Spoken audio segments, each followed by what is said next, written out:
நாளைக்கு மட்டும் இல்ல, இனிமே எப்ப நீ ஃப்ரீயா இருக்கியோ அப்பப்ப ஹாஸ்பிடல் வந்து நிர்வாகத்தை பாத்துக்க ட்ரெயின் ஆயிக்குமா. நீ ஹாஸ்பிடல்ல இருந்த வரைக்கும் எனக்கும் கொஞ்சம் பாரம் குறைஞ்ச மாதிரி இருந்துச்சுல்ல. இப்ப நீ இல்லனதும் பழைய மாதிரி ஆயிடுச்சு. என்ன சொல்ற? ஓகே டாக்டர், நாளைக்கு நான் ஹாஸ்பிடல் வரேன். நீ நாளைக்கு ஹாஸ்பிடலுக்கு போனா தானே இன்டர்வியூ கேடர்ல உட்காருவ. நாளைக்கு பாத்துக்கிற உன்ன.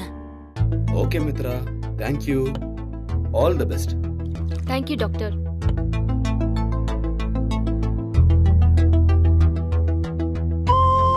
சரி, நீங்க சாப்பிட்டு போங்க, நான் அப்புறமா வந்து சாப்பிடுறேன்.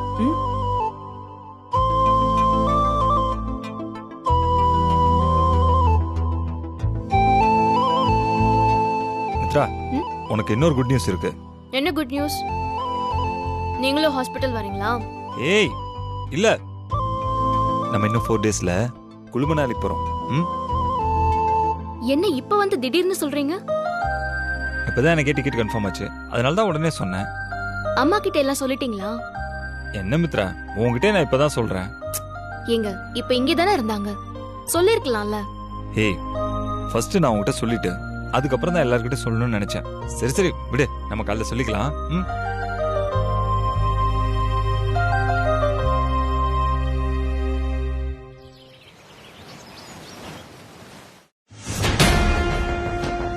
கிருஷ்ணாண்ணா,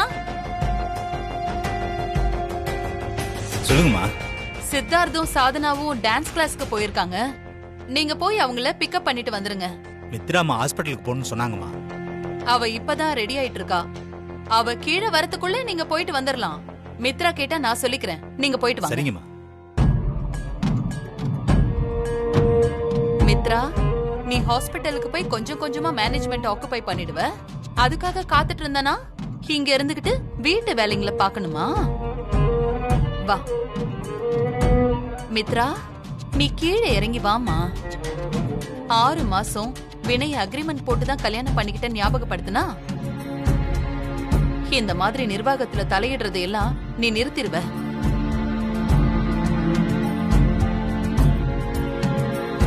மித்ரா, எங்க காலையிலேயே வெளியில கிளம்பிட்ட? ஹாஸ்பிட்டலுக்கு தான் அத்தை. இன்டர்வியூ கேடர்ல இருக்கணும்னு டாக்டர் சொன்னாரே, மறந்துட்டீங்களா? ஓ ஆமால, நான் மறந்தே போயிட்டேன். மித்ரா, உன்கிட்ட ஒரு முக்கியமான விஷயம் சொல்லணும். நீ இப்படி வந்து சோஃபால உட்கார, நான் சொல்றேன், நீ கேட்டுட்டு போ. ஐயோ சாரி அத்தை, இப்ப போனதா கரெக்டா இருக்கும். நான் ஈவினிங் வீட்டுக்கு வந்ததும் நீங்க சொல்லுங்க. டிரைவர் அண்ணா, டிரைவர் அண்ணா, கிருஷ்ணா அண்ணா. மித்ரா, அவர் வரமாட்டாருமா. ஏன்? இப்பதான் அவர் ஒரு வேலையா வெளியில போயிருக்காரு. திரும்ப வரத்துக்கு 10 நிமிஷமாவது ஆகும். ஓ அப்படியா? சரி பரவாயில்ல, நான் ஆட்டோ பிடிச்சு போய்க்கிறேன். மித்ரா, ஹாஸ்பிட்டல் எம்டியோட மருமகனி. நீ ஆட்டோல போய் இறங்குனா நல்லாவா இருக்கும்? இப்படி வந்து சோஃபால உட்காரு, 10 நிமிஷம் தானே. அதுக்குள்ள அந்த முக்கியமான விஷயத்த நானும் சொல்லி முடிச்சிடுறேன், நீ கேட்டுட்டு போயிடு. அத்தை, நான் இப்பதான் ஹாஸ்பிட்டல் எம்டியோட மருமக. அதுக்கு முன்னாடி அந்த ஹாஸ்பிட்டல்ல சாதாரண ஸ்டாஃப். அதனால ஆட்டோல இல்ல, நான் நடந்து போனா கூட யாரும் தப்பா நினைக்க மாட்டாங்க. சோ நீங்க என்ன பண்றீங்க, இன்னைக்கு ஃபுல் டே டைம் எடுத்து நல்ல ப்ரிப்பேர் ஆயிடுங்க. நான் ஈவினிங் வந்து சாவகாசமா கேட்டுக்கிறேன். ஓகே, வர அத்தை.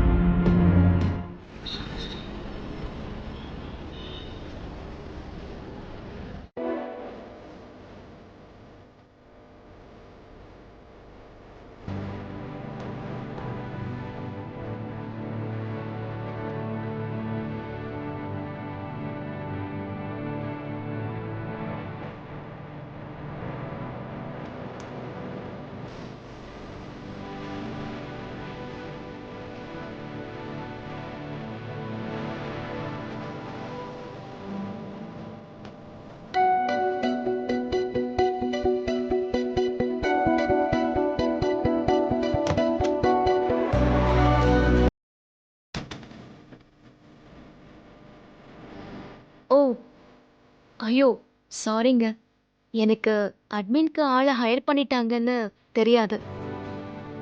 நான் மித்ரா. நான் தான் இங்க முன்னாடி அட்மினா ஒர்க் பண்ணிட்டு இருந்தேன். ஓ, மித்ரா மேடம். நீங்களா? வாங்க வாங்க மேடம், வாங்க வந்து உட்காருங்க. சாரி மேடம், நான் நேத்து தான் ஜாயின் பண்ணேன். அதனால தான் உங்களை அடையாளமே தெரியல. உங்களை பத்தி ஹாஸ்பிடல்ல நிறைய சொல்லிருக்காங்க. நீங்க வாங்க மேடம், வந்து உட்காருங்க. நான் வெளியில இருக்கேன். அதெல்லாம் பரவாயில்லைங்க. நீங்க வேலையை பாருங்க. நான் கேபின் ஃப்ரீயா இருக்கும்னு நினைச்சு இங்க வந்துட்டேன். இல்ல மேடம், எனக்கு வெளியில கொஞ்சம் வேலை இருக்கு. நீங்க இங்கேயே இருங்க, எனக்கு ஒண்ணும் பிரச்சனை இல்ல. அப்படியா? அப்ப சரி. சரி, ஓகே. நீங்க உட்காருங்க மேடம். எக்ஸ்கியூஸ் மீ, உங்க பேர் என்ன? ஜானகி மேடம். ஜானகி, நீங்க ஹெச்ஆர் பக்கம் போனீங்கன்னா நான் வந்துட்டேன்னு மட்டும் கொஞ்சம் சொல்றீங்களா ப்ளீஸ்? சரி, ஓகே மேடம். தேங்க்யூ.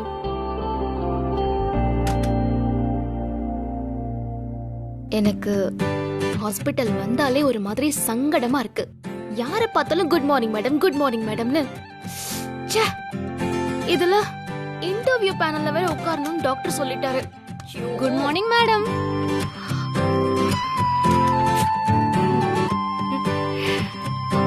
ஏய் தீபா, நீதானா? நீ வேற யாரையாவது எதிர்பார்த்தியா? என்னடி காலங்காத்தால ஹாஸ்பிட்டல் பக்கம் புது எம்டி உன்னை ப்ரோமோட் பண்ணிட்டாங்களா? சீக்கிரம் அதையும் பண்ணாலும் பண்ணிடுவாங்க போல. வாழ்த்துக்கள் மேடம். சும்மா இருடி. என்னடி முகம் சலிச்சுக்கிற? இவ்ளோ பெரிய ஹாஸ்பிட்டல் கட்டி இந்த வச்சுக்கோன்னு சொன்னா நீ என்னமோ ரொம்ப தான் சலிச்சுக்கிற. நீ தானே சொல்வ பிசினஸ் பண்ணணும், பெரிய ஆள் ஆகணும்னு. கொஞ்சம் ரிவர்ஸ்ல இப்ப பெரிய ஆள் ஆயிட்டு பிசினஸ் பாத்துக்க போற, அவ்வளவுதானே? தீபா, நான் சொன்னது நான் பிசினஸ் பண்ணி நான் பெரிய ஆள் ஆகணும்னு சொன்னேன். எனக்கு இதோட ஒட்டவே முடியலடி. பாரு, என்ன பார்த்ததும் எல்லாரும் விஷ் பண்றாங்க, மரியாதை தராங்க. ஆனா எனக்கு ஒரு மாதிரியாவே இருக்கு. இவங்கெல்லாம் எனக்கு மரியாதை தர்ற அளவுக்கு நான் என்ன பண்ணேன்? கல்யாணம் பண்ண, அவ்வளவுதானே. அதை தாண்டி எனக்குன்னு என்ன இருக்கு சொல்லு? நீ இப்படியே பேசிட்டே திரி, எங்கதான் உருப்பட போறியோ?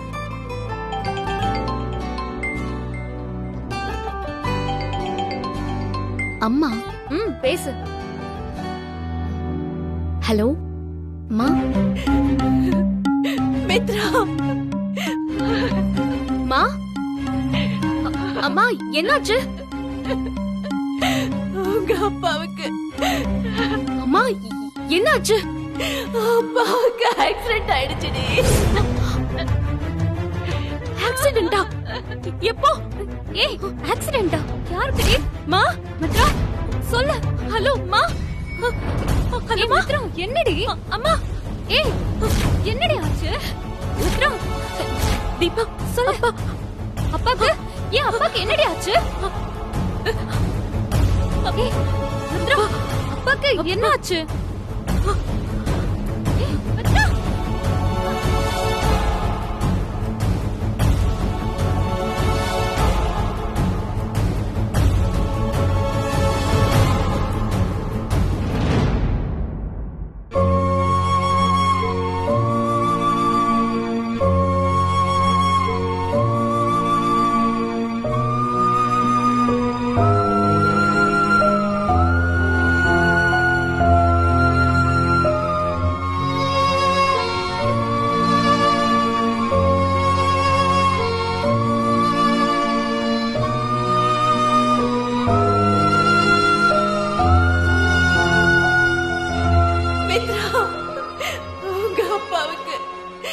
அப்பாவுக்கு ஆக்சிடென்ட் ஆயிடுச்சுடி. அப்பா. ஏய் மித்ரா, அப்பா. ஏய் மித்ரா, என்ன மித்ரா, என்ன ஆச்சு? ஏய் மித்ரா, ஐயோ, என்னன்னு சொல்லுடி, எனக்கு ரொம்ப பயமா இருக்குடி. என்ன ஆச்சுடி? தீபா, தீபா, அப்பாக்கு ஆக்சிடென்ட் ஆயிடுச்சுடி. அதான் அம்மா கால் பண்ணி சொன்னாங்க. ஹாஸ்பிட்டல் வந்திருக்காங்களா?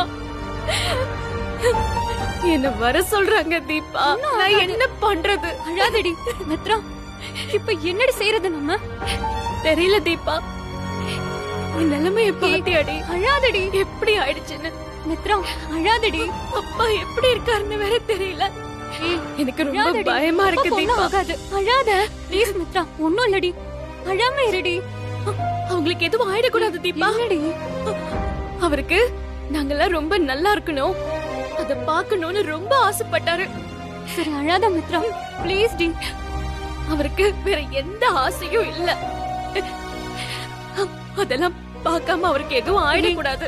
மித்ரா அழுகாதடி. அப்பாவுக்கு ஒண்ணும் ஆகாதடி. தீபா, அப்பாவுக்கு எதுவும் ஆகாதுல்ல? ஒண்ணும் ஆகாது மித்ரா, நீ பயப்படாதடி. நான் அம்மாக்கு ஃபோன் பண்ணி என்ன ஏதுன்னு விசாரிக்கட்டுமா? வேணாம் தீபா, வேணாம். அழாதடி. அவங்களே பயந்து போயிருப்பாங்க. நான் வேற ஃபோன் பண்ணி தொல்லை பண்ண வேண்டாம். இப்ப என்னடி சொல்ற? அப்ப நான் தார்னிக் கால் பண்ணி பார்க்கட்டுமா? அவகிட்ட எல்லாம் போன் இல்ல தீபா, அம்மா போன் மட்டும்தான். மித்ரா இப்ப என்னடி செய்யறது? அதுதான் எனக்கும் தெரியலடி. ஆனா கண்டிப்பா நான் ஊருக்கு போய் தான் ஆகணும். எனக்கு ரொம்ப பயமா இருக்கு. ப்ளீஸ் மித்ரா அழாத மித்ரா. அப்பாவை பார்க்கணும் போல இருக்கு. சரி போகலாம், நீ அழாத. ஆனா உன் வீட்ல நீங்க என்ன சொல்வன்னு எனக்கு தெரியல மித்ரா. வாசுகி மேடம், வினய் சார் எல்லாம் எப்படி சமாளிக்க போற? தெரியல, நான் என்ன செய்வேன்னு எனக்கே தெரியல. இதெல்லாம் எங்க போய் முடிய போகுதடி? ப்ளீஸ் டி மித்ரா அழாதடி. கடவுளே, என்னை எதுக்கு இப்படி சோதிக்கிற? மித்ரா ப்ளீஸ் டி.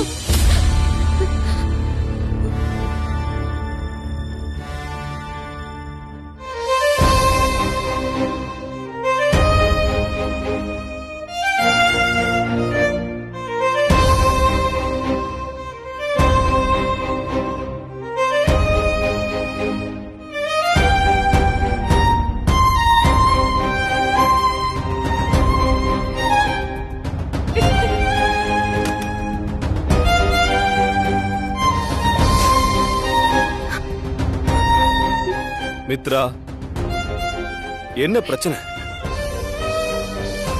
மித்ரா, என்ன பிரச்சனைன்னு உன்னதான் கேக்குறேன்.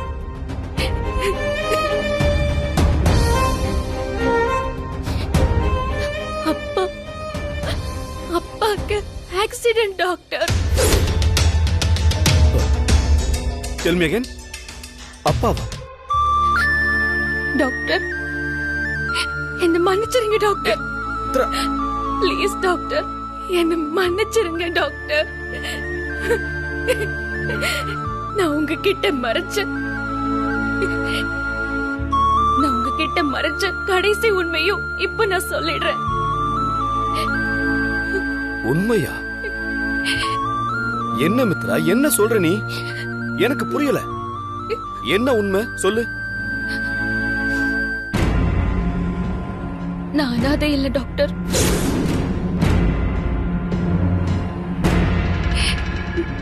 எனக்கு ஃபேமிலி இருக்கு. அம்மா, அப்பா, தங்கச்சி எல்லாரும் இருக்காங்க டாக்டர்.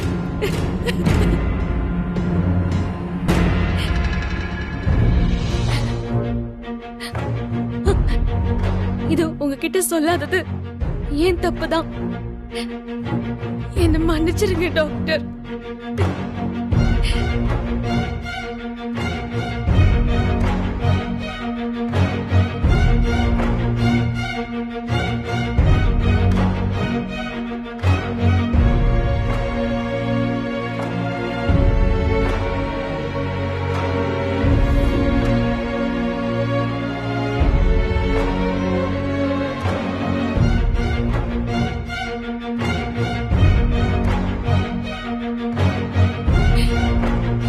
என்னம்மா இது? இவ்ளோ பெரிய விஷயத்த ரொம்ப சாதாரணமா வந்து சொல்ற? சாரி டாக்டர், எனக்கு வேற வழி தெரியல. சரி, ஃபேமிலி எல்லாம் இருக்குன்னு சொல்ற, பின்ன ஏன் நீ இங்க வந்து யாரும் இல்லைன்னு சொல்லி கஷ்டப்பட்டுக்கிட்டு இருந்த? அது ஒரு பெரிய கதை டாக்டர். நான் எதையும் வேணும்னு பிளான் பண்ணி பண்ணல. எல்லாமே அப்படி அமைஞ்சிருச்சு.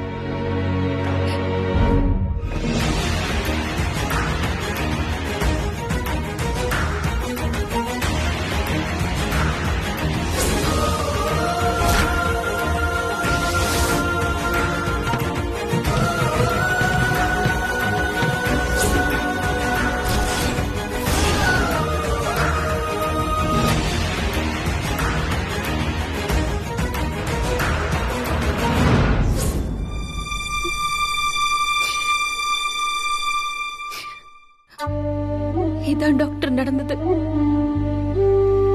நான் உங்க கார்ல அடிபட்டு அட்மிட் ஆனப்போ நீங்க ஃபேமிலி டீட்டெயில்லாம் கேட்கல. அப்ப நான் சொல்லிருந்தா நீங்க கண்டிப்பா இதை வீட்ல இன்ஃபார்ம் பண்ணிருப்பீங்க. அதுக்கப்புறம் இங்க நடந்ததெல்லாம் வீட்ல தெரிஞ்சிருக்கும். அதனால்தான் நான் யாரும் இல்லைன்னு சொன்னேன். அப்படி யாரும் இல்லைன்னு சொன்னதுனாலதான் நீங்க எனக்கு வேலை கொடுத்தீங்க. அதெல்லாம் சரிமா. ஆனா அதுக்கப்புறம் நீ சொல்லிருக்கலாமே.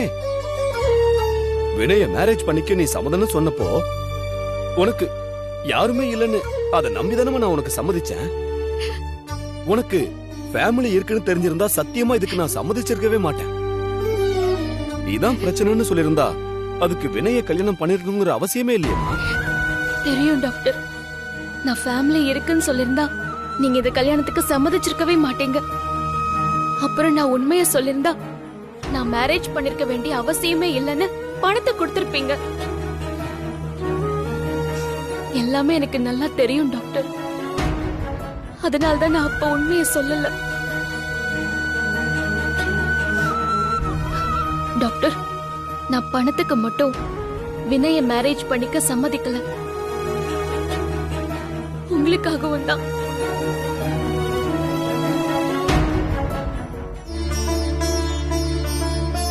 அன்னைக்கு நீங்க அந்த பொண்ணு ஓடி போயிட்டானதும் நெஞ்சு புடிச்சிட்டு உட்கார்ந்தீங்கல்ல, அதை என்னால தாங்கிக்கவே முடியல டாக்டர்.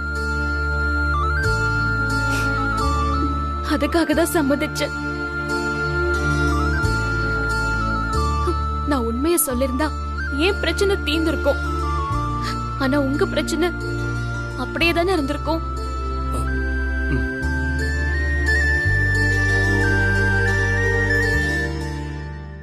சரி, இப்போ உனக்கு கல்யாணம் பண்ண விஷயம் உன் பேரண்ட்ஸ்க்கு தெரியாது இல்ல? அவங்க நீ ஏதோ இங்க ஒர்க் பண்றதா நினைச்சிட்டு இருக்காங்க. ஆமா. என்னம்மா இது? நாளைக்கு அவங்க வந்து என் பொண்ணு வாழ்க்கைய நாசம் பண்ணிட்டியாடான்னு என்ன கேட்டாங்கன்னா என்னம்மா நான் பதில் சொல்லுவேன்?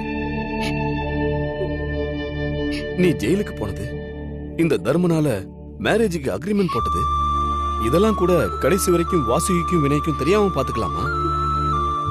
ஆனா இது ஃபேமிலி விஷயமா, இத மறைக்க முடியாதுமா. ஒரு நாள் இல்லன்னா ஒரு நாள் சொல்லிதானே ஆகணும். இவ்வளவு நாள் நீ பொய் சொல்லி ஏமாத்தினதா அவங்க நினைச்சிட்டா என்னம்மா செய்ய முடியும்? இப்படி காம்ப்ளிகேட்டடா இருக்கேமா உன் விஷயம். வினய் கிட்ட கூடிய சீக்கிரம் உண்மைய சொல்லிடலான்னு இருக்கேன் டாக்டர். என்ன என்ன மித்ரா சொல்ற? ஆமா டாக்டர், அவரு என்னால ஏமாத்த முடியல. இவ்ளோ உண்மைகளை மறைச்சிட்டு அவர்கிட்ட எதுவுமே இல்லாம சிரிச்சு பேச என்னால முடியல டாக்டர்.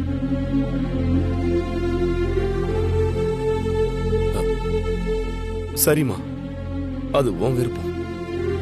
ஆனா சீக்கிரம் வாசுகி கிட்டையும் உன் ஃபேமிலி இருக்கிற விஷயத்த சொல்லிடுமா. உன் வீட்டை சமாதானம் பண்ணணும் மித்ரா. அதுதான் எனக்கு இப்ப முக்கியமான விஷயமா படுது. டாக்டர் ப்ளீஸ், உண்மையே என் வீட்ல சொல்றதுக்கு இது சரியான நேரம் இல்ல. ஃபர்ஸ்ட் நானே இதை என் வீட்ல சொல்லிடுறேன். அதுக்கப்புறம் நீங்க வாங்க ப்ளீஸ் டாக்டர்.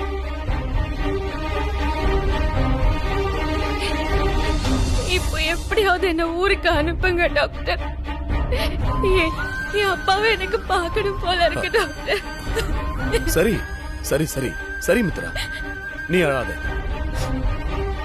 இப்ப அவர் எப்படி இருக்காரு? என்ன கண்டிஷன்? எந்த ஹாஸ்பிடல்ல வச்சிருக்காங்க? ஒன்னும் தெரியல டாக்டர். அம்மா தான் கால் பண்ணாங்க. சீரியஸ் தான் நினைக்கிறேன். இல்லன்னா என்கிட்ட சொல்லிருக்கவே மாட்டாங்க.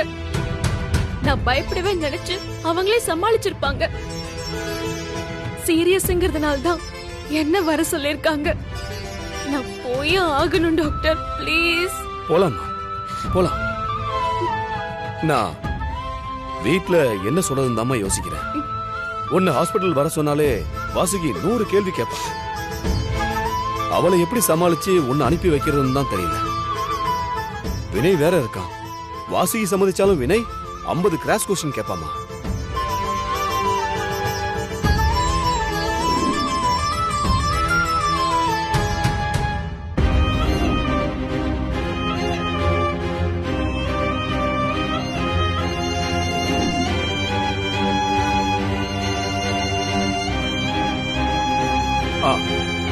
ஓகே மித்ரா, எனக்கு ஒரு ஐடியா தோணுது. அது ஒர்க் அவுட் ஆகும்னு நினைக்கிறேன்.